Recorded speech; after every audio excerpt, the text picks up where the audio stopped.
The date is Friday, March 19th, and you're listening to Entertain This, a thought-provoking podcast encapsulating all things entertainment. This week we're going back in time once again to the days without worry, our childhoods. But you didn't have to be alive during the 1990s to understand that Disney animated films at this time were having a bit of a moment, a renaissance of sorts, with blockbuster movies like The Little Mermaid, Lion King, and so many more. So hop on the Nostalgia Express with us and enjoy.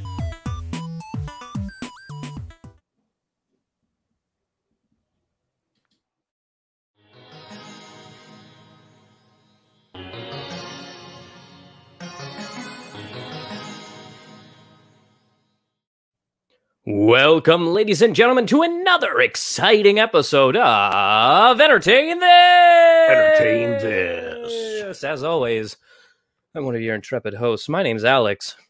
My name is Michael. And my name is Nick. Guys, it feels like so long since we've recorded the show, though it has just been a standard week. It might be because of the excitement of our brand new network that we've signed to. Oh, wowie, wowie. Yeah, we're plugging it again. That way, in case any of you guys skipped the episode last week and didn't hear, we are officially signed on to the Scene Snobs network of podcasts. The Sneen Snobs? You nailed that one. Got it in one. Yep. We messed it up. That was awesome.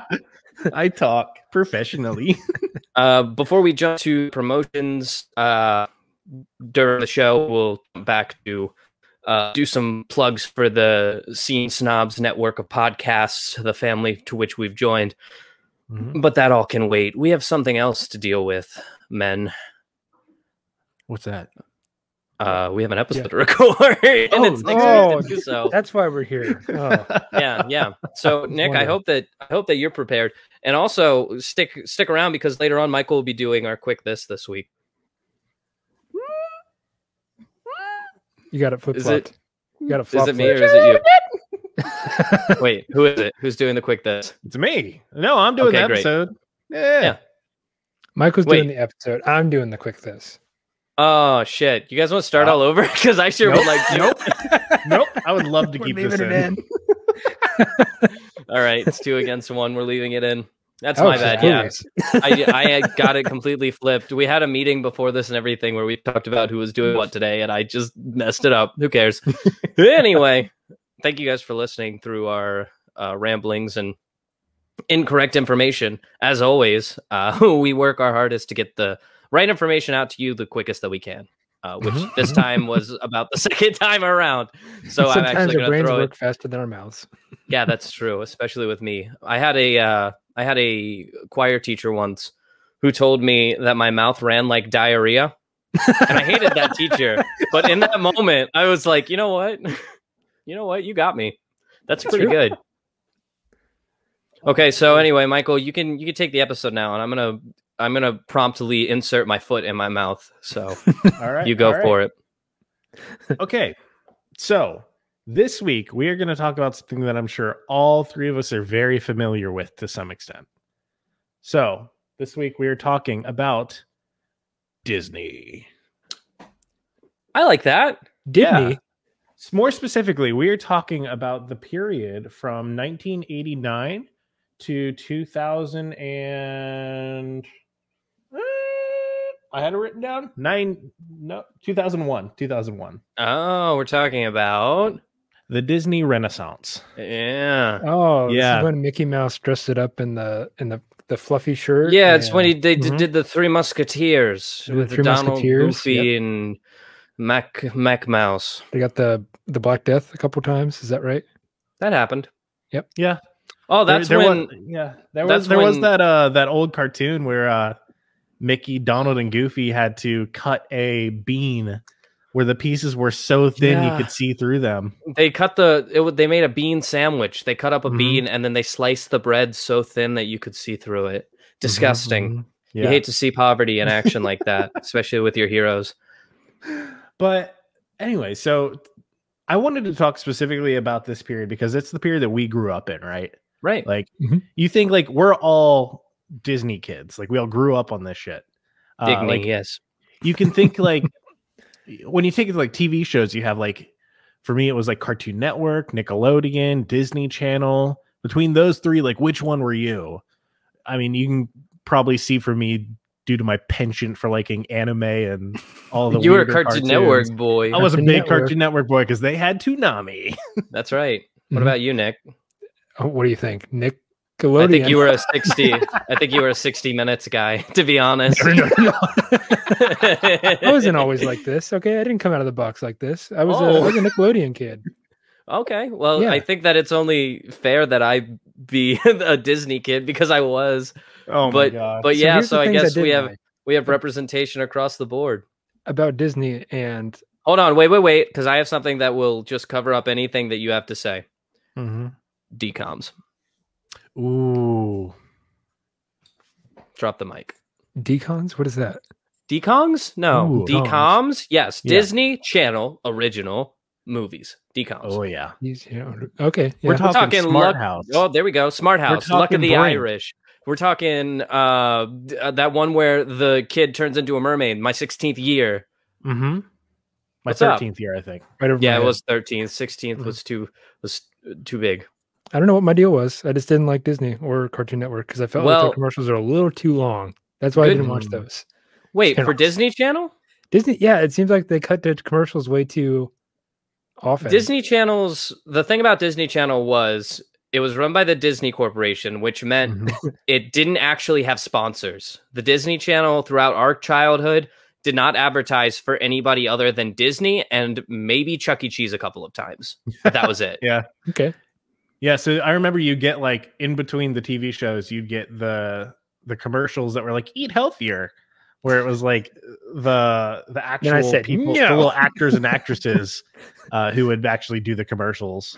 Yeah, remember that. and you'd have the ones where it was like, "My name's Alex from Entertain This," and you're watching Disney Then they do Channel. the thing.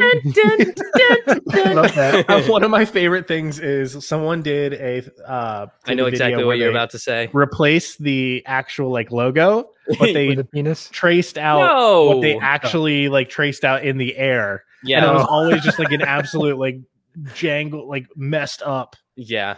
Oh, Absolutely. it was awful. It was Absolutely Actors are friggin' bad at hilarious. drawing. I'll say it. That's a hot take. Yeah, that's a hot take. One that I don't think is quite exclusive. Based Another- on no evidence whatsoever. Yeah. Another reason that I like the Disney Channel over Nickelodeon Cartoon Network was because all of these big names that I think we're going to get to later on, they had like series that were included on the Disney Channel.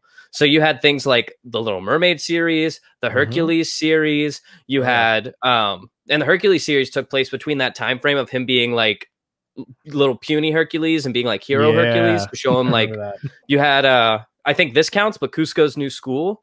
K-U-Z-Z-O. Cusco. I was a go, big go. fan of that one. Oh yeah, we all were. It was fantastic. Yeah, I knew from a Um, very young age that The Emperor's New Groove was one of my favorite movies. Oh, it's a hit. Oh yeah. Definitely. Mostly had- due to Kronk. Yeah. Do your Kronk voice for the people at home. And then in return I could do my Mickey Mouse voice if you'd like. Oh, that would be wonderful. See, Michael and I, when we were first becoming friends, one of the things that we bonded over the most was inappropriate Disney voices. We would make each other laugh for literally hours. No drugs involved, just us being hilarious. Yeah. Doing voices of Disney characters saying the most raunchy things we could think of. We probably won't do that today, No, that's probably not the best idea. but we will throw out some examples if that's okay. Yeah, well, here, let me do the Kronk voice real quick. Okay, I don't remember the exact quote, but this one I've practiced quite a bit. go ahead. Like, oh, Cusco's poison, the poison for Cusco, the poison chosen specifically for Cusco. Cusco's poison. That poison. That was so good that we might actually have to take this down for copyright infringement. They're gonna find us. The Disney Corporation may come for us. The ears. Yeah. Um, Kronk is easily one of my favorite characters of all time. yeah, It's funny. Yeah. for sure, man. But anyway, you guys can have your arguments for your respected channels if you want, but that's my argument for Disney. I was just into weird shit. Like Good for me, shit. it was all If about you were like into Dragon weird Ball shit- Z, like Dragon Ball Z, Gundam, Courage the Cowardly Dog, Okay. God. I watched that. Ed and Eddie, Codename Kids Next Door. Yep. It was really Uh, kind of the darker place. Like Cartoon Network Mhm. was where cartoons went when Disney said, "You know what? You're a bit too much for us." There's Yeah. some bizarre episodes on both of those. Courage, Cowardly Dog. Oh yeah. there's some the that one that were always just like, gets me is the slab. Return the slab. Return the slab. I'm gonna have nightmares. Thanks, guys. Yeah, you're welcome. Good stuff.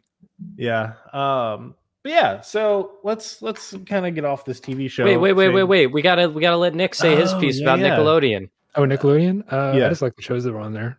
All right. Like those are classics. All right, well. And also, like I mentioned before, all the commercials. You Like, like I the think- commercials I on think Nickelodeon? I didn't like commercials. Nickelodeon was the place where you got all the ass seen on TV commercials. I don't They're care. like moon shoes, kid power anti-gravity shoes. Listen, that was cool shit. I wanted moon shoes. I never got them. My And it was cousin also- had moon shoes. They were shit. I had moon shoes, and I walked down the stairs in them and almost broke my ankle. Then they had moon sand. Remember that? And Yeah. all those air hogs, the RC airplanes, whatever. Yeah, see, you're like, I don't like commercials, but then you I remember don't. like every commercial from Nickelodeon. Yeah, the thing is that like they advertise cereal, which is something that I really liked as a kid. I still like cereal. they Sugary did stuff. a lot of what else did? Well, Disney had Danimals because Dylan and Cole Sprouse were the sponsors of it, but The Animals they is had good. like Fruit by the Foot and Airheads were big on Nickelodeon. Mm-hmm. Yeah. All of this also applies to Cartoon Network, because Cartoon Network, they've just like, whoever wants to advertise on our channel, just please give us money. All right, I have one more anecdote, and then we can start talking about Disney Renaissance for real. All right. But Please, yes. so when you guys remember the Worldwide Day of Play on Nickelodeon? Yes. Vaguely. It was yes. when Nickelodeon was like, we're still gonna charge you for cable, but we're not gonna play anything for 4 hours because we're gonna inspire you to go outside and play. You know what I did? What'd you do? Just play video games and stay inside. Right. Yep. I remember I went up to my grandpa at the time because I was so confused. I was like, Nickelodeon's not working. I was like, I turned on Nickelodeon. All I got was like this warning screen that said Worldwide Day of Play. What does that mean? He called his cable company and was like, one of two things happened. And as an adult, I recognize that it's one of these two. Either he called Nickelodeon and complained, or he pretended to call Nickelodeon and complain. But either way, he said, and I quote, I pay for this channel. I want shows on it. And when you turn it back on, my grandchild would like to see SpongeBob. That's what he said. Damn. And I thought it was incredible that when it finally did come back on, a SpongeBob marathon played. I later found out that was pre-planned. So I don't know how much of it was real. But it was a very inside job, man. Right. Yeah. I don't know who he knew. All right. So let's hop back onto the Disney Renaissance. Yeah. The Disney train, if you will. Let's quickly just go through some of the movies that Disney has released throughout the years, and just to get an idea of like how many hits Disney got like in a row. So let's go all the way back to the one that started it all, Snow White and the Seven Dwarfs. Now, I don't know if you guys have seen it recently. Still a banger. We got Pinocchio, a banger. Snow White and Dumbo. the Seven Dwarfs, a banger. Pinocchio, a banger. Dumbo, a banger. Bambi, banger. Well, sorry, baby. Well, no, they banged her all right. With like a shotgun. Hold on. We're not at Beauty and the Beast. We ain't talking bestiality yet. Cinderella, banger. Alice in Wonderland, banger. Lady and the Tramp, banger. Sleeping Beauty, say it with me now. Banger. I was going to say that. Neither of you said it with me. I didn't want to. I was almost there. It's one of those things where it's the word where you say it over and over again, and then it starts to like lose its meaning and sound weird. Yeah, that's what banger's doing for me right now. Fun fact, that's called semantic satiation. I looked it up once. Thank you. Next. Okay, please continue. But yeah, so even just those movies leading up to Sleeping in the Beauty, that happened over the Sleeping course in the Beauty. of only 20 years. So in 20 years, they released about like 14 bangers. Pretty That's good track impressive. record. Yeah. Yeah. How many years again? Over 20 years, they released about, let's see, let me count real quick. We got one. So see, he's going back to One, the beginning of 2, time. 3, 4, 5, 6, 7, 8, 9, 10. 10 bangers in 20 years. This episode of Entertain This brought to you by The Count. 1, 2, 10 bangers. So the thing that's crazy too is that they continued on that pace all the way up into the 80s. So like that's 40 years of they're grinding. Insane movies that were winning award after award after award. I thought that Little Mermaid was in the 90s. Little Mermaid actually came out in 89. What? 89. Really? Yeah. When did Beauty and the Beast come out? Beauty and the Beast 92? 91. 91. Okay. And so we're gonna get there. Like, so we talk a lot about, like, we can look back to the 60s of how just impressive it is that Disney is still relevant, more relevant than ever, and just continued on this pace of just incredible movie after incredible movie after incredible movie. Right. But one of the things that we don't really ever talk about, that we don't really remember, is that from about 1973 to the release of The Little Mermaid in 1989, there's about a 16-year period where Disney didn't really release anything of note. Which, like, if you were put that into the context that we just laid out before, in the first 20 years, they released 10 incredible movies. So very off kilter for them. Well, so this was kind of spurned on by a lot of things in the background that was happening at Disney Studios. This kind of came off the back of people who had, like, the lead animators from all of these incredible movies over the last, like, 15, 20 years before this, who left Disney to go start their own productions. One of the biggest note is a guy named Don Bluth. Have you guys ever heard of him? I don't know why, but I'm pretty sure I have. I don't think so. So Don Bluth, as far as, like, the biggest movies that he went on to go create were, like, The Secret of Nim, The Land Before Time. I am familiar. All Dogs Go to Heaven, Thumbelina. Talk about a freaking heartbreaking movie. All of them are. The biggest one for me that I kind of grew up watching was Anastasia. I had two younger. Was a really good one. Yeah, and I had two younger sisters, so at the time I was like, I don't want to watch it. It's got a girl in it. It's got a princess in it. But it's, like, based off of real events, which is crazy. Like, historical events. Yeah. That one's set in Russia, right? Yes. Okay. Yeah. Yeah, and then, like, the other thing that made Don Bluth famous too was that he made video games that used his animation. One of the Did he make the Legend of Zelda ones? No, he made Dragon's Lair. Oh, so if you watch Stranger Things season 2, the game that they're all playing at the beginning at the arcade, that's Dragon's Lair. Ooh, yeah. And so, like, the big thing with that game was that it had just incredible animations that was very reminiscent of that, like, the Jungle Book or, like, Robin Hood style, but was a little bit more risque, considering that you would see the main character be disintegrated into a skeleton. Yes. Yes. Very cool. Yes. But yeah, so you had all these very key figures who were kind of the backbone of Disney for a while, just leave the company to go do their own thing and end up going into spots to directly compete with Disney. And not to say that, like, any of the movies that were released in this period were necessarily bad, but they definitely weren't the best work, like, especially if we're talking only the animation, the fully animated movies, because, like, that was when they released, like, Pete's Dragon, or I liked Pete's Dragon. I like it too, but it's not Never a heard of featured animated film. Never heard of it. It's not. You're right.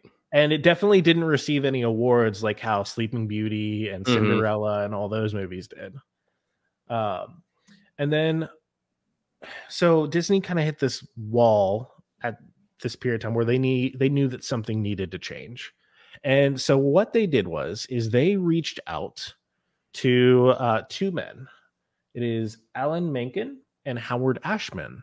These two guys are famous for writing the lyrics, the story, and all the music for Little Shop of Horrors. Hey. We talked about Little Shop a little bit ago in our Halloween episode where we talked about spookiness on stage.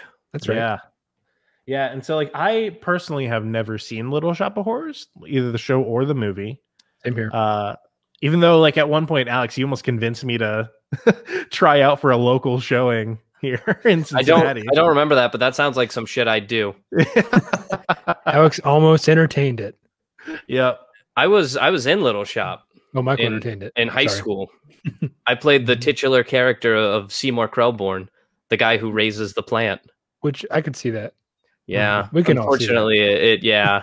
I didn't wear glasses back then, but now I do, so I definitely fit in now. Yeah, he was played by what's the guy's name in the movie? Honey, I Shrunk the Kids. Yep. Spaceballs. Ghostbusters.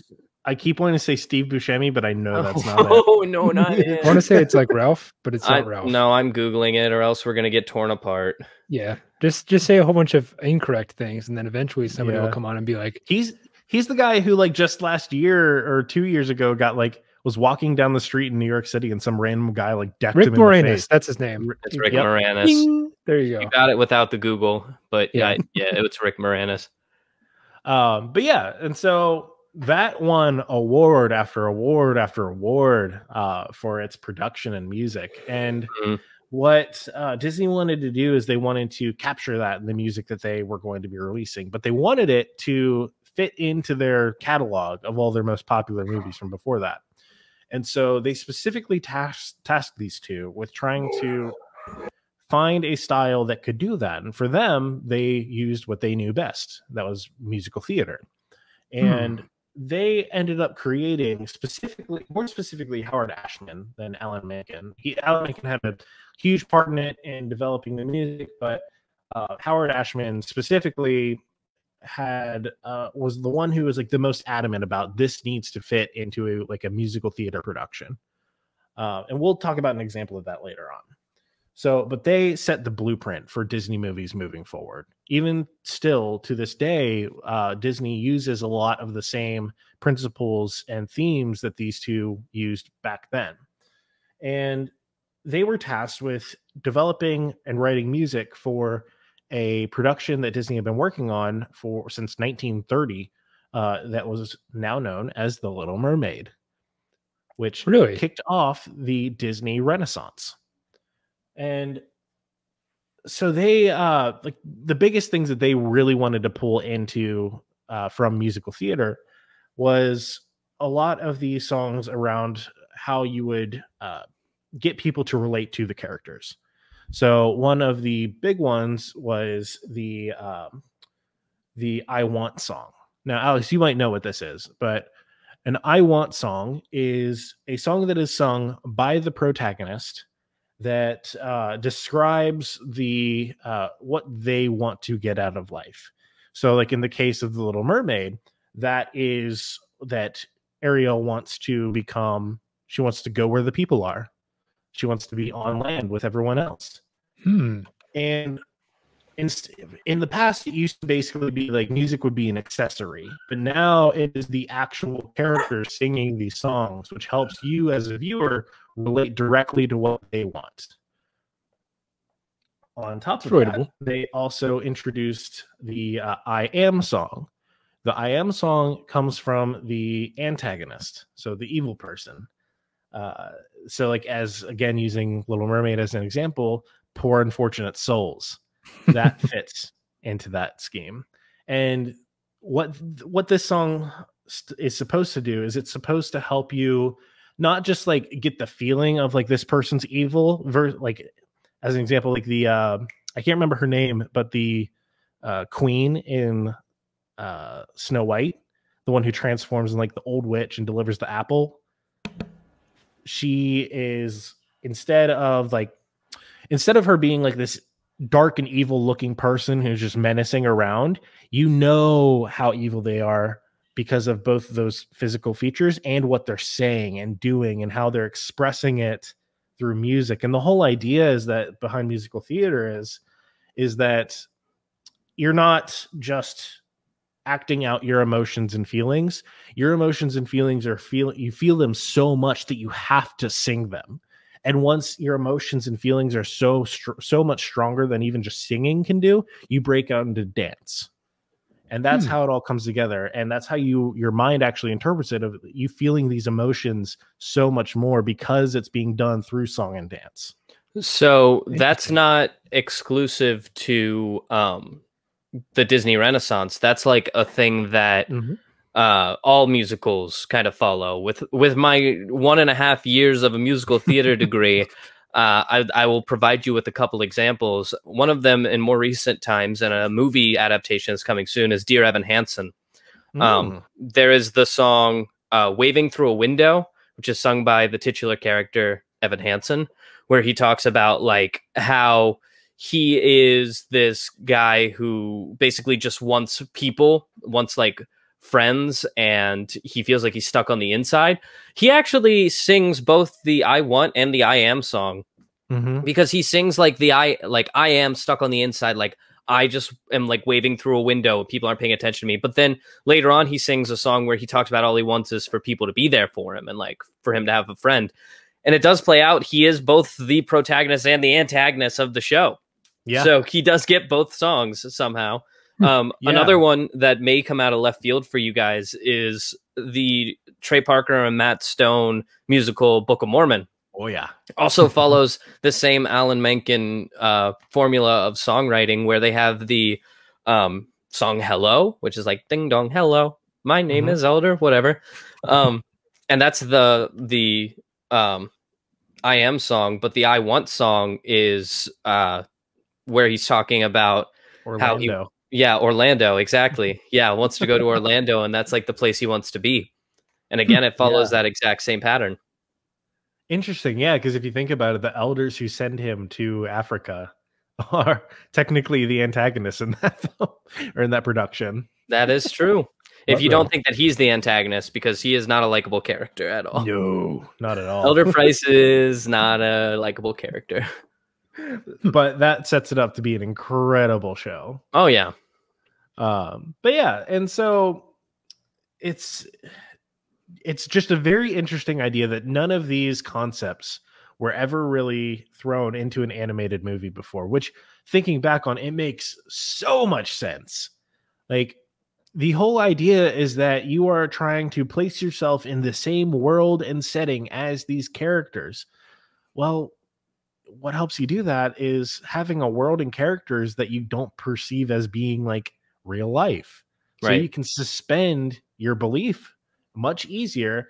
So that way, in like something like the Goofy movie, when they're like riding down the road on the way out onto the vacation, you've got an open road. Yep, exactly. There's people playing organs in the back of a pickup truck and a full church choir singing along the road.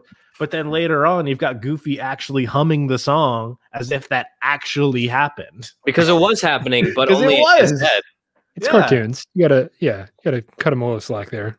I mean, it's more than cutting them slack. I mean, it basically explains itself that like this isn't actually happening. This is just Goofy's imagination kind of taking over on this car ride. He's goofing but then off. The thing is that he's humming it, which makes you think it actually happened, because you've got Max singing along with it. You've got like recognition of some of the stuff that happens during that that whole thing. Right. And part of me like thinks of like the Goofy movie is like the epitome of an incredible Disney movie, because oh my God, it does some insane stuff. We could do an entire episode on the Disney or the Goofy sequel and original.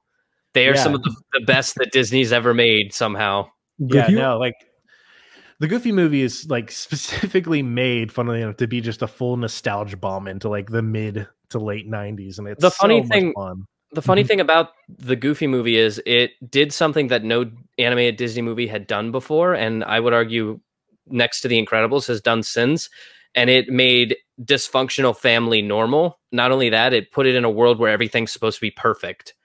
And it's so humanizing and like down to earth, like strangely coming from like the goof of the group, like the guy who makes mistakes, the one who you're not supposed to take seriously.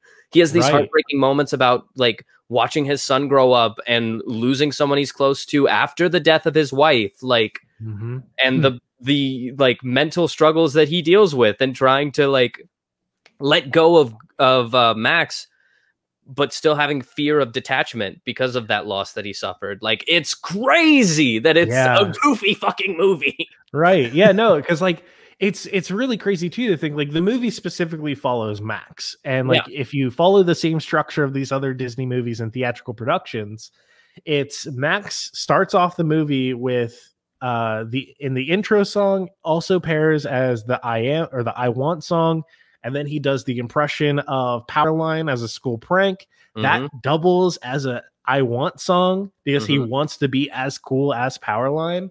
And then you have Goofy, where Goofy's actually the antagonist in the film. Because Goofy, the whole theme is that Max doesn't want to grow up and be a goof. He doesn't want to be like his dad. He has a dream at the beginning where his 2 front teeth grow out, his feet get really big, his hands get huge. And his crush laughs at him. Yep. And the entire movie is basically Goofy trying to force Max to become a goof through being like trying to connect with him. And so he forces him to go on this road trip with him. He forces him to go fishing using the perfect cast because that's what his dad did for him, and that's what his dad's dad did for him, and just on and on and on. It was a goof tradition. There was like a very serious moment in a Goofy movie where Goofy is scolding Max, and he's like, "You're gonna do it because I said so." And, And that came after. The reason why he did that too is because that came after him and Pete have that conversation in the hot tub where Goofy says, "I just want my son to love me," and Pete says, "Well, yeah, your son might love you, but my son respects me." Yeah. Yeah. That's real. Yeah, Pete's the real antagonist in every Disney movie. You can't change my mind. No, you're right. No, you're just opening up all these, like, you're opening my eyes today. Because I had no idea that there was like a formula to this, to musical theater in the first place. So I honestly, I really didn't either until I saw all this information about these movies in particular.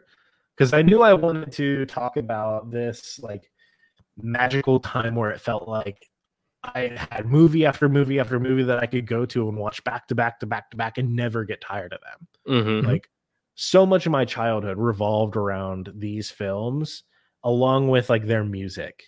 Like one of the go-tos for my family in our old like dark green minivan was we had a boxed set of Disney CDs that was all just like music from the movies that we would play on repeat and repeat and repeat just over and over and over again.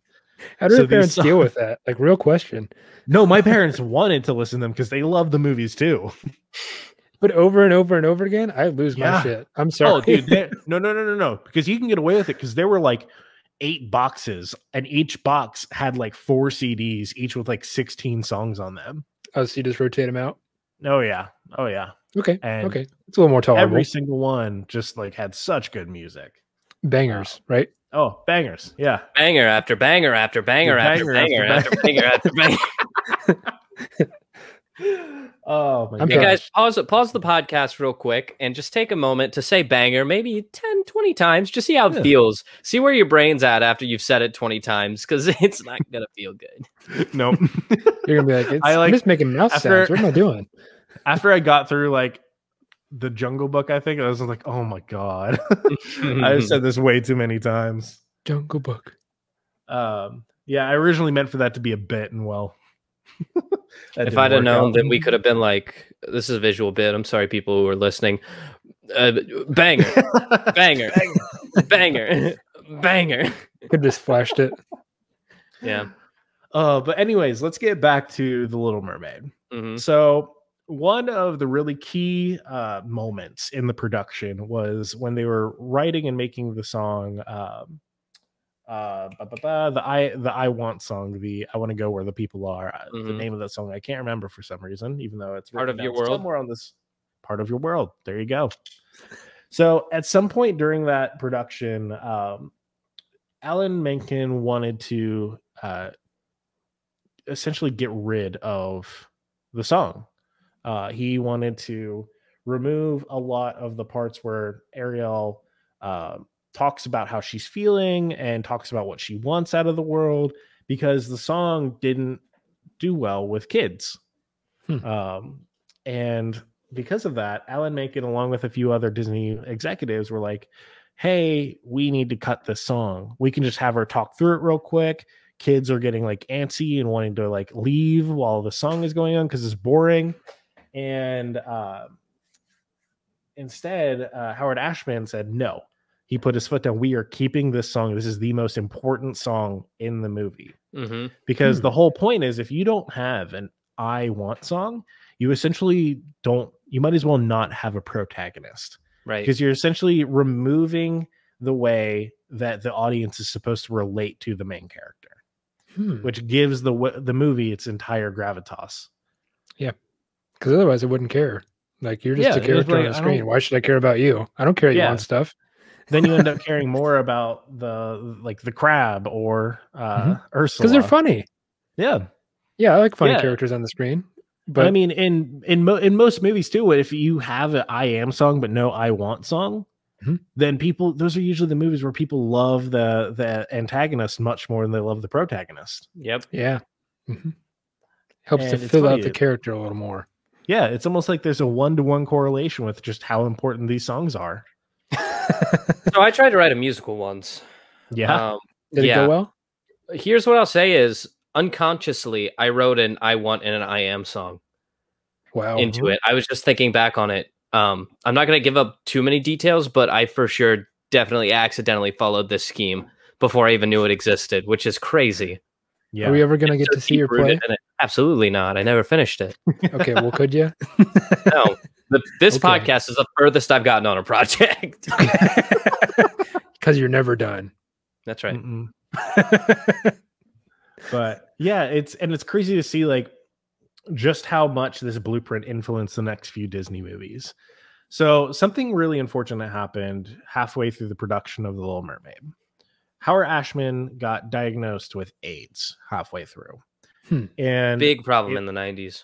Yeah, very large problem. And it wasn't until after the Academy Awards that he let Alan Menken know, and he let the Disney executives know. And because of the success of The Little Mermaid, Disney wrote Howard Ashman a blank check saying, like, here you go, make the next movie, do whatever you need to do. Like, to the point of where normally all of the production would be happening in California, they sent all of the production to New York so that Ashman wouldn't have to leave his home office. So basically, they just rallied around him and set him up as the main guy. That is incredible, but also very sad that when you think Disney songs, you think Alan Menken and not Ashman. Yeah. And that's specifically because he was around longer, even though Ashman really was the backbone. But yeah, and then so the next production they went on to make was Beauty and the Beast, which good film is an incredible work, especially when you look at it through the lens of musical theater. That they messed up in live action, but that's fine. Yeah, that's more of a problem of the director and producers behind that movie than that. We're not going to talk about that. Can we just stop for a minute? That's the live action version was my Emma Watson.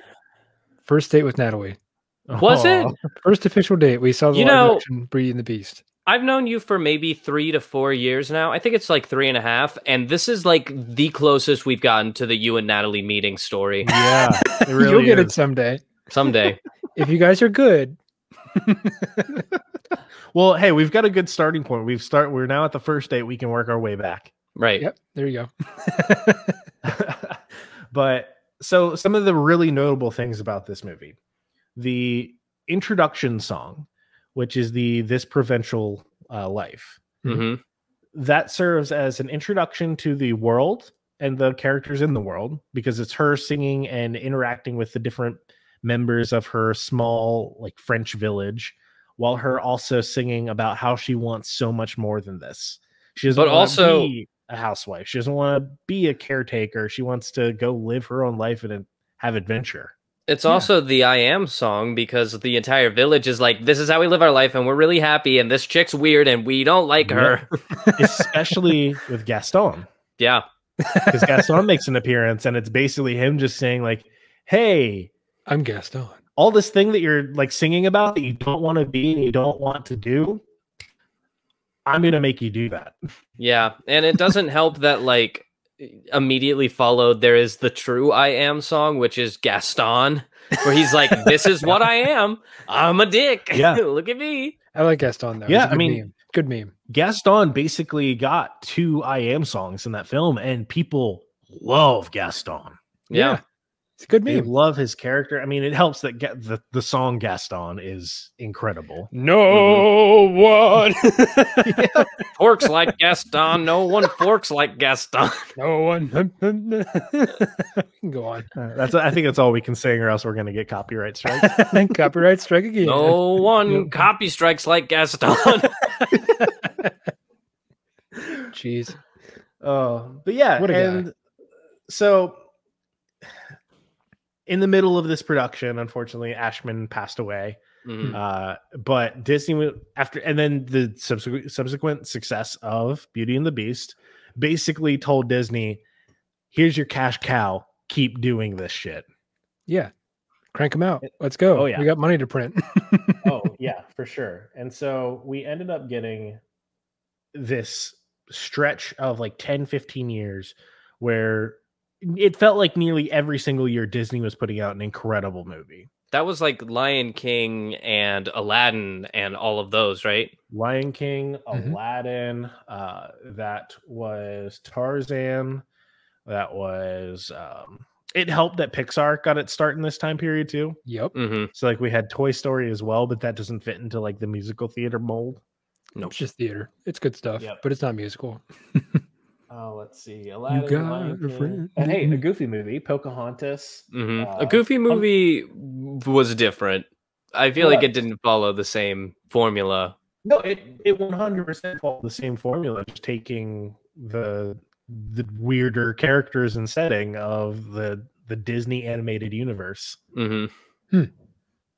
But it's crazy to think that like a Goofy movie and Pocahontas, those were released within like a month of each other. Yeah, That's I saw very like strange. every single one of those movies you just listed off. I have seen almost all of them, but I've definitely heard of all of them. Oh yeah. So like, that's a big deal. If you guys know anything about me, it's like I don't know too much about entertainment. Yet I'm on an entertainment podcast to figure that one out. But when you say movies like that, I'm like, okay, check. I never do that. Yeah, no, it's everybody has seen these movies, especially from our generation. Like I said at the beginning, we were raised on this stuff. Yeah, like, I remember growing up and having all these movies on VHS in like a closet in my parents' house, and just like having entire days where I just switch out which VHS was in the VHS player. Did you at least rewind? No. Okay. No. I was like 8. I never did that. Be kind, rewind. Yeah, I know. I had to get to the next movie faster. I didn't have time. Yeah, there you go. Yeah, I remember like you remember the before movie scenes where it was like coming this fall of 1999. Oh, yeah. I don't know. Yeah, and then at the beginning you get that like blue screen with like the FBI warning. Yep. It's like, oh, I didn't know I was breaking the law here. You wouldn't steal a car. Oh, but I would. Would you steal from your mom's purse? Nah. If it didn't have any effect on her, maybe. Yeah, if it was your car key so I could steal that car. Yeah.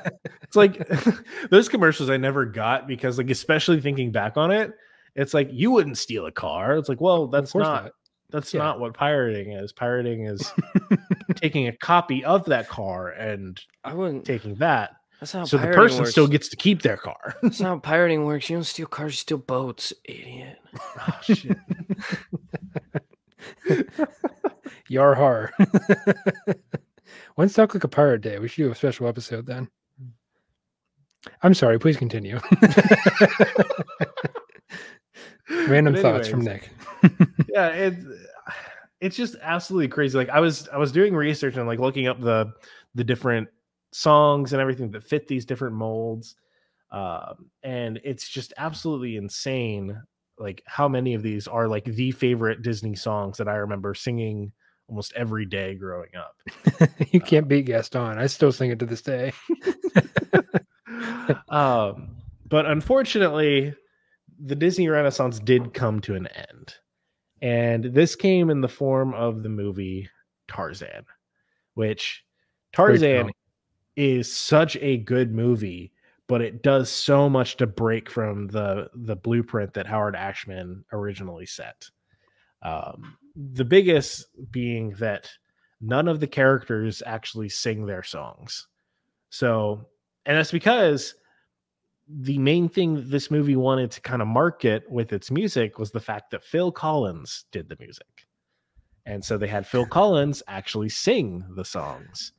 And so instead of like an I Want song instead of like an intro song, you have Phil Collins singing about two worlds and one family. Instead of like an I Want song or like an I Am song. No, wait, did I get those confused? I don't remember. Instead of an I Am song, we never really get one. And nobody actually remembers the villain from that film. It's like, I don't even know his name. I think it was like Colin or something. I don't know. Was he like the guy that's kind of in a khaki? Yeah, he's got like the yellow shirt, carries around the musket. Yeah, he's a poacher. No one remembers his name. No, he's like a British invader or something like that. That's like no one cares about him. I don't. No, never. The only time I've ever thought about him outside of like the movie Tarzan was when I had to fight him in Kingdom Hearts. And I remember his invisible heartless that he rode around on. I could never my tiny child brain couldn't understand the fact that it was invisible, and so I thought my game was bugged, and so I stopped playing. That's a title. That's a topic for another episode, I think, because I play Kingdom Hearts games. Those are good. Oh my gosh, I would love to talk with you all about Kingdom Hearts. Come to think of it, perhaps Tarzan was the strangest Genesis album of them all. That's truth. Yeah, you could say that. There you go, Phil. But so it's definitely, it's like a direct correlation to the amount of success that Disney had during this 10-15 year period and the just kind of immediate fall off that it had after Tarzan. There are still fantastic movies and still great movies, but none that hit quite as hard as that series of movies from The Little Mermaid to Tarzan. Yeah, can almost be argued that like Disney got way too much money towards the tail end of the 90s, and they were just like, well, you know the story. Like, you get rich, you start, spending all your money on stuff that you really don't need, which is great for the economy, by the way. Thank you for doing that. But Disney says, well, we're making all this money. Why don't we get some big name actors in the mix? Why don't we hire Phil Collins to do the musical numbers for this? Why don't we hire Robin Williams to do Aladdin Genie? To be fair, didn't actually accept money. To be fair, Genie was like basically, I think it actually was written for him. Oh, okay. Like, it was a role that was specifically written for Robin Williams. Yeah, and he didn't take any money, correct? No, he took money. No, of course he took money. Yeah, he did. He did, but he didn't. The big thing for him taking that role was he didn't want to get the main billing. Like, he didn't want to be like the reason why people went and saw the movie. Didn't I do a quick this on this? Why, yes, you did. That's why I remember it. Yeah, no. So he basically was like, yeah, I'll be in it. But and the way that they got him was they took one of his stand-ups that he did and they animated the genie doing that stand-up. And they showed it to him and he thought it was hilarious. So he agreed to do it, but he said that he didn't want his name big on the marquee. He didn't want to be the selling point. He didn't want his character to take up like more than like 1/3 of the poster or something, because there were 3 main characters. Yep. And Disney found ways around everything he asked for and basically was like, hey, go fuck yourself. And they tried to apologize by giving him a it wasn't a Van Gogh. It was what's the Cuban artist's name? Picasso. Picasso? Yeah, they gave him Cuban, whatever. Yeah. Spanish. Close, Spanish. But no cigar. No Cuban cigar. Excellent. We made it. It was all a goof. We were setting it up the whole time. God damn it. I'm sorry, continue. But yeah, they offered him a Picasso and they were like, we're sorry. And it didn't work. Yeah. He was still mad at him until like they gave him an actual apology. But because of all of that, he basically was like, "Fuck you guys." Yeah, because like they even made like a sequel Aladdin without him, and he wouldn't do the voice for Genie in Kingdom Hearts either. They had to get an impersonator. It's a pretty famous impersonator too, from what I remember. Yeah, I think so. As far as I know, I don't know. I didn't look too hard into it. Tell us in the comments. I can look it up. We have Google. Yeah. Who's the podcast? They're probably driving or something. Are you guys driving? Stop driving. Driving. Pull over. Guys, pull over and Google it if you're going to. Be safe out there. But so oh yeah, it was Dan Gaston. Oh no, voice of Homer Simpson. Gaston Stellaneta. Fuck it. Next. The guy who does the voice of Homer Simpson. Also it was Homer Simpson did the voice. Yep. Go. But so we have from Aladdin, actually, like that actually features the last song that Howard Ashman ever wrote. Really? Really? Yeah. It actually was for Friend Like Me. He wrote Friend Like Me. Yeah, which is like a friend like me. How did he write it? If he was gone. Well, so they were already working on Aladdin. They were planning ahead. Yeah. So he knew that he was, I think, actually, from what I remember reading, I didn't write this down, so I might be wrong. But from what I was reading, I think he was the one who originally came up with the idea for Aladdin. Well, Arabian Nights came up with it, but yeah. Well, to do a musical production of it. Right. And so his big song that he used as a pitch for it was for the Genie and for Friend Like Me. And then obviously Robin Williams came in and put his own spin on it. Absolutely killed it. It's what he did. Job. Yeah. Never had a friend. Go ahead, Nick. Keep going. Sorry. That's all I know. You never had a friend like me. That's all I'm saying. Yep. I don't know if I'm more scared that we're talking about Disney or that we've talked about the big game. I don't know which lawyers are going to find us first, but it's a race at this point. Well, considering one, you won't even say the name of it. I'm going to take that. Is that a John Mulaney reference that you just hit me with? I think the one that we're not saying the name of is the worst between the two of them. You won't even say one of the options. That's the worst one. Yeah. It's the the large football thing that happens over here. What are you talking about? That we're talking about Disney right now. Disney has nothing to do with anything involving football, except for the Disney Bowl. That's a thing. Or I want to go to Disney World. Yeah, that's like their big Super Bowl contribution. There we go. There's our callback. You said it, Alex. Oh. Bleep it. Can we get sued by two entities within the same podcast? Oh, that would be a record. Guys, we just joined this network and we're already going to get sued by two major corporations. It's fine. I allowed one in the Super Bowl. God damn it. Oh, that's two. I'm going to have to get that out. Damn it. Oh my God. You had one reference. That's all I allowed. You said I'm gonna have to cut that out, so that's just gonna be one for the people who watch our show. I'm gonna cut out the word. There you go. The blooper bowl. Thank you. So I wanted to take everything that we've kind of talked about and this blueprint that Howard Ashman kind of set out and talk about how it's made its way back. We are now seeing how it's influencing all these newer, more modern Disney movies. So with things like Frozen and Moana, Rapunzel. The Princess of the Frog was a big one. Princess and the Frog, yep. Okay. And how universal music theater is. Like, it was something that I really didn't pay attention to for up until like the last 3 years. Lucky you, my friend. Yeah, when my girlfriend Jade, and all of our friends are basically like, "Hey, this Hamilton show's really good. You should listen to that." Hey, have you listened to Be More Chill? Yeah, it's pretty good. Have you tried to Be More Chill? Yep. Is that the song that goes, "It's from Japan"? Yeah, that's the one. Yeah. I you love peeked that your one. mic for fucking sure. No, I made sure to scoot away. But it's guys, can we do a podcast episode, the musical? I doubt it's ever been done. Hey, there's that musical podcast. Alex. Fuck. Yep. Huh. Now you have to. I didn't sign up for this. Yeah, you shouldn't have brought that up on the podcast because now it's public record. If you guys want that, let us know, and I'll write a musical podcast. Can we all have our own subscribe? Yeah, we all get that bell. Well, one of us has to be the bad guy, unfortunately, Nick. It's probably going to be you. That's fair. I always am. You're the quiet, intelligent one, so it's always me. Damn it. I can definitely see you going like full on father from Hunchback of Notre Dame, whatever, isn't it? Count Frollo. Like just playing into that. Never done a single hopefully a lot less racist.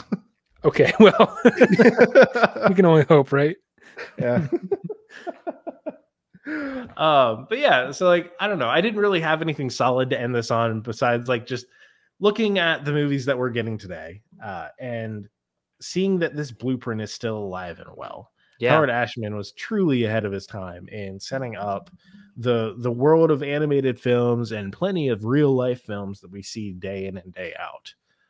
All of the most popular things that have permeated into pop culture, especially from Disney, all come from this blueprint that Howard Ashman essentially created. This is a Howard Ashman appreciation podcast. Basically, okay. The guy in 2 movies and 1 song established the entirety of like animated musicals that we have seen over the last 30 years. Which Let me just insane. Ask a question to kind of maybe put a bow on it or encourage some deeper thought. Like, why, out of all the films ever in the history of ever, why did Disney knock it out of the park with just doing musical theater on the screen? Why do you think that is? Oh, because we can relate to it so much easier. Okay. I think that it's because it was the first time that musical theater was aimed towards kids. Mm-hmm. Oh. Well, think about it this way too. When was the last time that you had like a few lines from a movie be like stuck in your head? It's probably today. I had something last night. I watched Year One for the first time, and there's some lines that I'm still stuck with. So, like, besides like small itty bitty quotes, but like, how often do you get a song stuck in your head? Oh, all yeah, the damn time. I see the point that you're making for sure. Oh yeah, yeah. Like like for me, like when my brain is in like idle mode, like I am constantly going through different songs in my head, and for the last like week, it's all been like "You'll Be in My Heart," and it's all been like all the different Disney movies, and it's that almost like viral sense into like a person's subconscious that musical theater can get into, along with the fact that it helps you just relate and feel what the actual characters are feeling so much easier than through like dialogue. Yeah, I've had Eye to Eye stuck in my head for the last 5 years, so interesting. It's just the way it is. That's well put, Michael. Thank you for enlightening me, because I was thinking like, surely somebody has done this before, right? Somebody has made a movies that were just aimed at kids, and then we grew up with them, and then everybody knows them all of a sudden. But Disney takes the cake. Think about it this way. This was like the first time that musical theater was aimed towards kids with the backing of a large corporation that could monopolize and advertise the absolute shit out of it. Because Disney makes a lot of money off its movies, but it makes way more money off of merchandise. That's why during the Sony Spider-Man split, when Sony was like, we want all the merchandise money and you can have all the box office money, Disney was like, hey, what if you got 5% of the merchandise and also go fuck yourself? Like, that was a huge ask, because that's the cash cow that they're pumping, is that we will continue to buy Disney merchandise because it becomes part of our characters. Like our character trait. The movies basically serve as the credibility for why someone should buy Disney merch. Yep. Like, think about it. People still buy Snow White merchandise today. And that movie came out in the 60s. So 50s, here's 30s, 40s. I don't know. So there's a jewelry. There's a jewelry crafter who made, I don't know the name of the jewelry crafter, but you can find it if you look for it. They made an Elsa doll, an Anna and Elsa doll from Frozen that are on retail price is $3,200. And the reason why they made that was These because small dolls, right? We're not talking like full sized. Yeah, but they were like made. They had like diamonds and rubies and shit like inside of them or whatever. Sure. But the reason that they made that and why it was like a good choice for them to make it was because when the first Frozen came out, Disney thought it was gonna flop, so they didn't make any Frozen merchandise. They basically made like some stuff, but not a lot. And because of that, the supply and demand for Frozen toys was so exponential that people were selling like $20 Elsa dolls on eBay for $1,000, and people were fucking buying it. Like as soon as it hit, people would buy it. And Disney saw that and was like, for this one, we're going to sell everything, and it's going to be expensive. They really did. And they did. It almost seems like it's a self-sustaining cycle is what Disney has going on right now. Because they got the merchandise. You buy the merchandise, you give them money. They use the money to make a movie. And then you buy the merchandise for that movie. And then do I need to go on? And then they go to the parks and they build parks and attractions to get people in. And then you buy the food and the merchandise and it's triple the price. Yep. It's all just a game. It's capitalism is what it is. Oh yeah. Well, sure. I think that marks our hour point, and we've set our finals on this topic. Michael, you did an excellent job. Thank you. Honestly, I'm surprised we made it an entire year without talking about the Disney Renaissance. But man, what a grab! I actually started making a list of topics, and I think I have the rest of the year planned for me now, which is cool. Awesome. That's a good feeling. Yeah. But so I want to take a second before we kind of throw it to our promotional spots and to Nick's movie review in preparation for next week when Nick Wolf is coming back onto the podcast. You guys know him from our Disney versus Universal 2-part episode. He represented Universal Studios. He no longer works for Universal, but he does know a thing or two about movies, and he's going to talk to us next week on our guest spot about the world under the Worldwide Panda Express and how it has affected movie theaters. And Michael, don't forget that people are watching us right now. Yeah, no, I'm raising a finger because I'm the beginning of our cycle now, not the end. I don't think Nick is coming next week. No, I'm the beginning. You're the end now. Guys, we're in a Ouroboros. We're the snake eating its own tail, okay? It just keeps going round and round. Alex goes, and then Nick goes, and then Michael goes, and then guest goes. That's right. Sure. Cool. That's the new order. As you guys can see, we're still adjusting to the new order of things from the intro to the now outro of our main segment. Yeah. But he's going to come in. Nick is going to come in and he's going to talk to us about how movie festivals such as Sundance have adjusted to the Worldwide Panda Express. I want to also talk right now, guys. Let's talk about the Scene Snobs Network. It is the network of shows that we have been so graciously welcomed into. They've been so kind to us and been so nice in reaching out and helping us with some stuff. I love them. I think I think it's fair to say that we all love them. And I'm going to go ahead and shout out some of the shows that you'll find on the network. But while I'm pulling up the list of shows, if you guys are interested at all in the Scene Snobs network of podcasts and the shows that they do, I know that the Scene Snobs podcast itself brought on the director of Willy's Wonderland to talk to them recently. That is a new movie starring Nick Cage, where he plays basically the overnight watchman from Five Nights at Freddy's. And it's a horror movie that involves animatronics and fighting. And yeah, you know what I'm talking about. The director of that movie recently was on Scene Snobs. So how about that? So that's just one example of the level of talent that they are bringing in on their guest stars and who they're helping us get, so on and so forth. I'm having trouble pulling up this list, so I am still vamping. You guys vamp some while I do this. Scene Snob said nice things about us. We think they're nice people. Yeah. They have some good podcasts on there. Yeah. Not just limited to us. I think a good one to specifically talk about real quick is Talking Upstream. Talking Upstream. Yep. Yeah. Big fans of the show. Yeah, we originally made our connection with Scene Snobs through them. Talking Upstream through some nobodies. Some nobodies. Through some nobodies, sorry. Oh, There's two guys. All mixed up. I'm talking too much. You're talking downstream.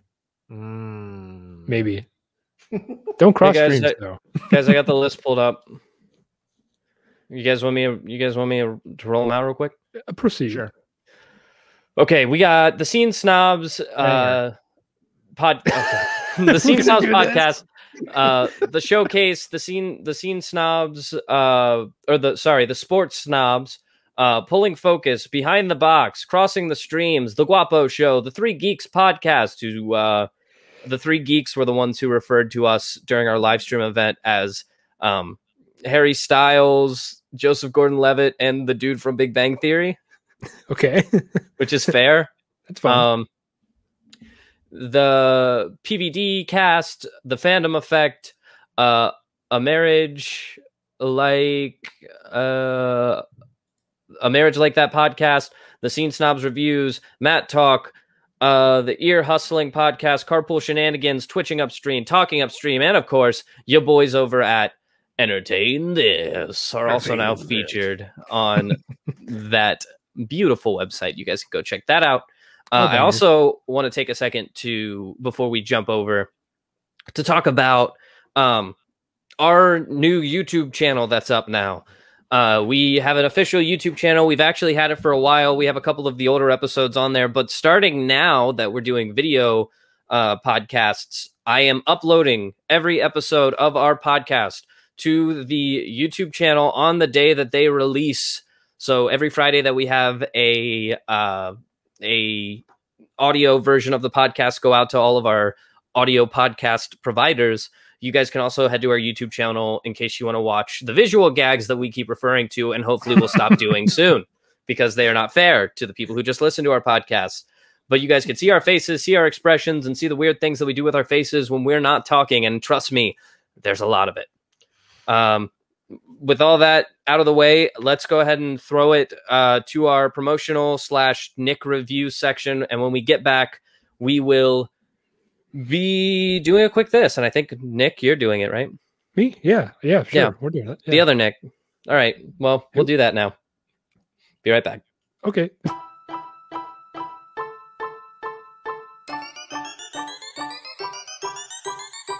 Justin Wallace, Mitch Glasgow, and Deanna Cosby, 3 daily commuters are joining forces to create the comedy podcast known as Carpool Shenanigans. Each week we'll take a topic, tell a story, and hopefully make your drive to work just a little less shitty. Now the episode's about to begin, so we ask that you sit back, relax, and of course, let's get weird.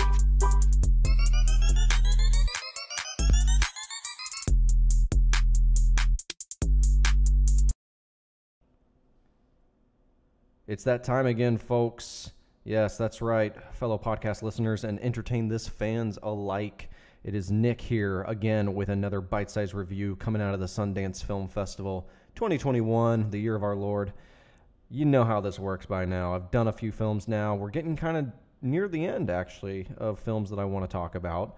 And this one is probably one of my personal favorites out of the festival. And it's a little film called Coming Home in the Dark. This is a film written and directed by James Ashcroft, he is a New Zealand filmmaker. So these are all New Zealand actors. It takes place in New Zealand, right? You sensing a trend there, right? Yeah. And the plot of this film, I'm going to kind of try to summarize it without being too revealing about it, because I went into it pretty cold, I would say, actually very cold. But a school teacher and his family go on a road trip when a pair of ruthless drifters stumble upon them, and things take a dramatic, bleak, and violent turn.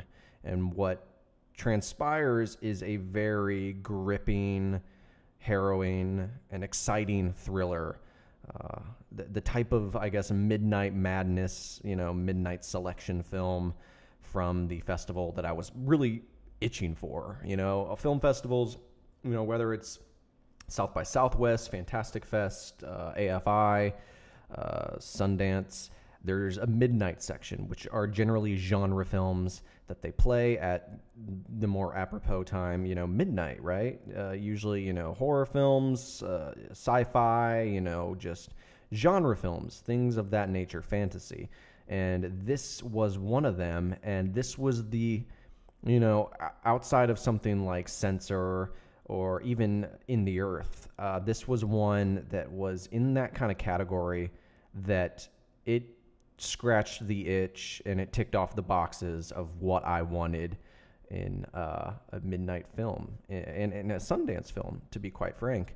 And I haven't felt the amount of, I guess, stress and tension in a film since Don't Breathe. And I think that was 2016, if I'm just pulling that from my memory bank, when I saw that at South by Southwest in Austin, Texas. That movie was another example, much like this Coming Home in the Dark, in which I went into it cold, didn't know anything about it, and was blown away by what a tight,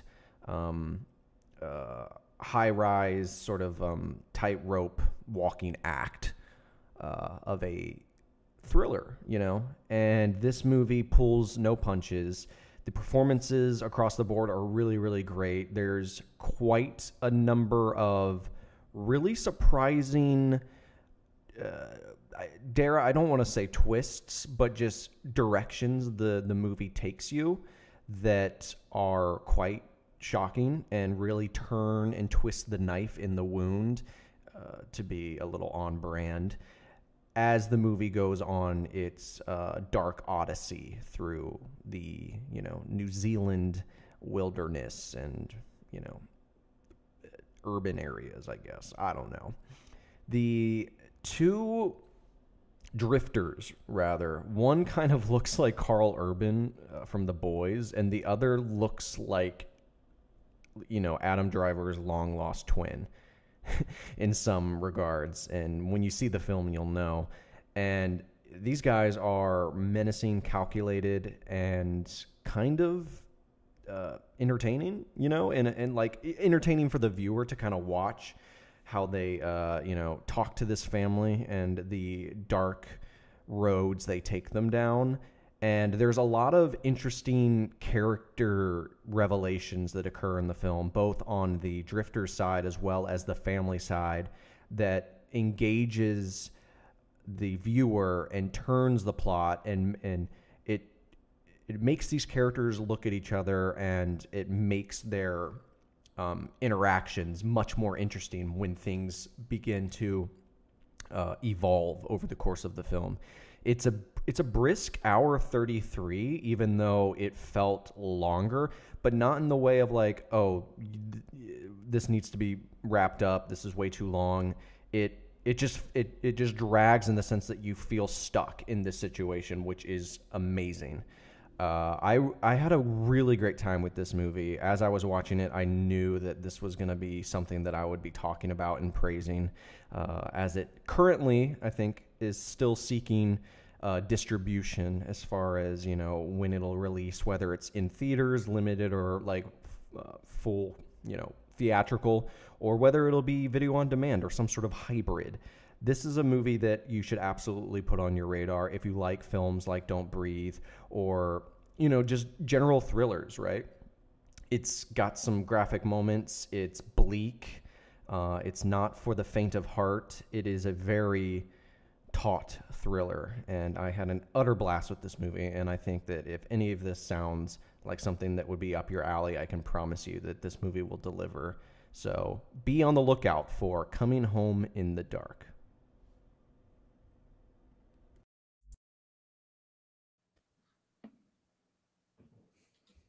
Hey, we're back. You guys just heard a promotion from Carpool Shenanigans, who so graciously offered to play our very excellent promotion on their show. So in return, we have we've done in like to play theirs on ours.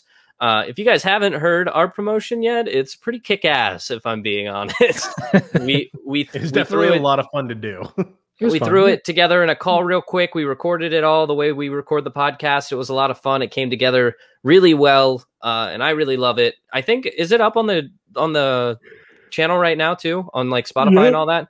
So if you guys find our trailer on Spotify, you can listen to it there. But it's a lot of fun. We were goofing around and doing that. It's the official trailer. It's the official trailer, because our first trailer was poo-poo garbage, and I made it like when we were 2 weeks. We were like, like 3 weeks into the podcast, so I took some clips from us doing the podcast and made a little trailer for us. But I feel like this one is definitely higher quality and more of a group effort. Yeah. So, yeah, you definitely get much more of a feel for us as people. I agree. True. It's pretty hype. It's pretty hype, isn't All it, right, guys? There's a visual gag again. No, nobody would have known if you hadn't said anything. Oh, you just keep flashing things? Yeah. Like, buy Pepsi, buy Pepsi. Well, I'm sorry. No, it's okay. Hey, do you want to do a quick this for us, and then we'll wrap it up for the week? I could, but I'm going to need a timer real quick. I'll get you a timer then. I'm going to need a quick timer. If you could so kindly grace me with that. Please don't say so kindly after talking about BioShock 1 and 2, because now it gives me an ulcer. Yeah, I feel like I shouldn't do it now, just specifically to make sure I'm not being brainwashed. Oh, you got to prove you have free will. Okay. Ready? Okay, go ahead. Set. I missed. Oh, he's going to hit the button. Going to hit the button. Got it. Okay. If you can recall back to the episode about Mr. Rogers' Neighborhood, you know that I don't shy away from talking about quote unquote kids shows.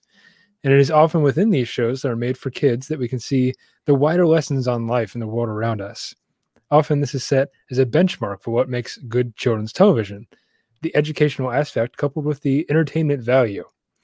One show that seems to have tilted the scales towards the entertaining children goes by the name of PeeWee's Playhouse. Oh, that's shit. The topic is that what we're talking about today? Oh my god. If we use one of my beloved food metaphors, we can compare this show directly to Mr. Rogers' Neighborhoods. So while Mr. Rogers might be considered a slice of whole wheat bread, high in nutritional value and wholesome, Wee Herman's Playhouse is a sugary cereal that leaves you hungry 2 hours later. You still get a little nourishment out of it, but it ain't the best for you long term. And this is a show that is undoubtedly beloved by little Nick, and I watched it for the sheer absurdity of it all. And it's in this whole mid-2000s lull random before it was cool. And I'd argue that we even have this show to blame for certain people, certain kids displaying ADHD symptoms, myself included. I'm not saying I blame Wee Herman for that. I'm just saying, in case you didn't believe me just yet, let me lay out a typical progression of the show, because kids do be liking that repetition, though. The premise of the show, which started in 1986 after Pee-wee's Big Adventure released in 1985, is the host Wee Herman. He plays in this playhouse in Puppet Land. The house is filled with toys, gadgets, talking furniture, and appliances such as the magic screen and Cherry. Puppet characters such as Conky the Robot, Petrie the Bailey Pterodon, Jambi are all, they're all around. They're in the playhouse. They're visited by also a regular cast of human characters, including Miss Yvonne, Reba the Mail Lady, Captain Carl, Cowboy Curtis, otherwise known as Morpheus, and a small group of children, the Playhouse Gang. So this is not to be confused with the Wee Herman show from 1981, which premiered on HBO, which happened after Wee Herman character auditioned to be on SNL, and a callback to that episode, by the way. Paul Rubens, the actor who plays Wee Herman, auditioned for Saturday Night Live for the 1980 to 1981 season, but Gilbert Gottfried got the job instead. So Rubens was so angry about this and so bitter that he decided he would borrow money and start his own show in Los Angeles using the character he had been developing for the last few years, Wee Herman. So this show has many running gags, themes, and devices. Each episode contained a running gag particular to that episode or a specific event or dilemma that sends Pee-wee into an emotional frenzy.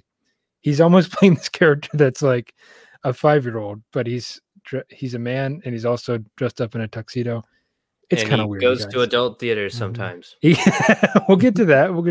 Maybe I won't. I don't know. Where did I leave off? At the beginning of each episode, viewers are told that the day's secret word issued by Conky the Robot and is instructed to scream really loud whenever the character says that word. Nick, top of your head, what's today's secret word? I don't know. What word did we say a lot? Probably What? banger. Probably banger.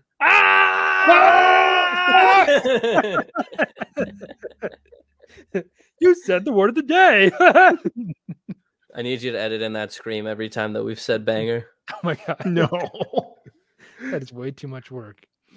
But originally, as you know, as we have alluded to, PeeWee, he got caught doing some things in the movie theater. This is crack. This is crack. This is crack.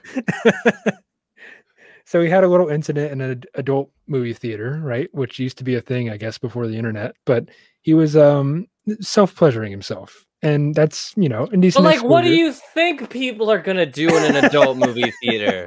This is I get it. You shouldn't show your thing in public. But No.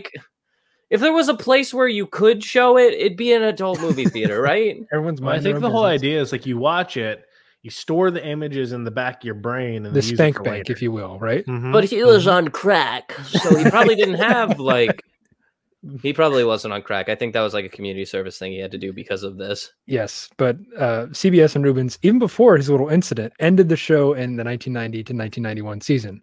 So there you have it. It's the rise and demise of PeeWee. Netflix has revived his career with a film called Pee-wee's Big Holiday, and I think it's worth a watch, if not for the nostalgia of it all. So go entertain that, and thank you for entertaining this. You know what show I watched, or where I watched Wee Herman? Where? Adult Swim. Nice. It showed every night on Adult Yeah. Swim. That was the first show that played on Adult Swim was Pee-wee's Playhouse. Seriously? I would always think why is this on Adult Swim? I know why. Put two and two together. There you Yeah. go. For me, I had a single VHS that my parents recorded that was first Space Jam and then Pee-wee's Big Adventure. And they used to bungee cord a small tube TV to the center console in the car, and on a road trip up to my grandparents' house was perfectly timed that we would start that VHS leaving our driveway, and it would end immediately upon us pulling into my grandparents' driveway. So That's I've incredible. watched Pee-wee's Big Adventure, I think, more than 30 or 40 times in my life now at this Yeah, it's a banger. point. Mhm. I was waiting for it. We still doing the screams? Yeah, it's a silver of the day now. We're stuck with it. That's a bit. I'm done. All right, well that's it for the quick this. So he's done. Nap As time. you guys know, we're entertained this. We release new episodes every Friday, both on every podcasting place that you can think of. We've now been approved to, including iHeartRadio, which I hear is pretty hard, but we made it on. As well as the Scene Snobs Network. We are live every week at 7:30. What day is this episode being released?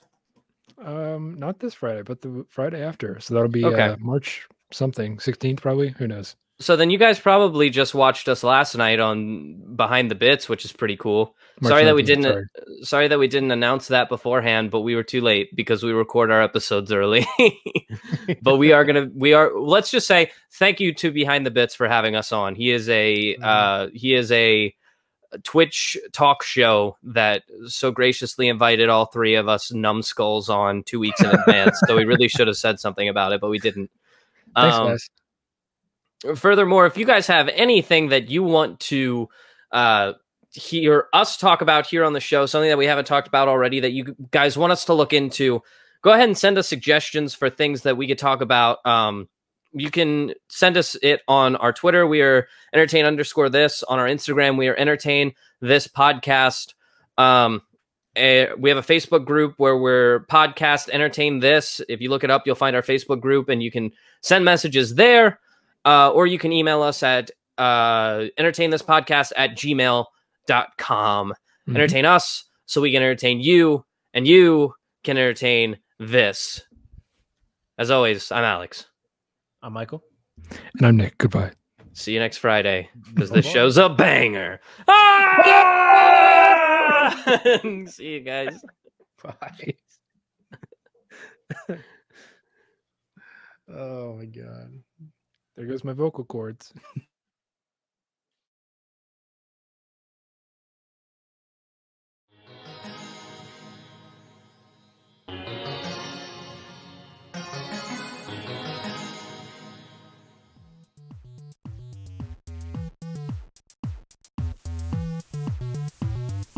This episode of Entertain This was written by Michael Savoya, with additional commentary from Nick Mustakangas and Alex Steele.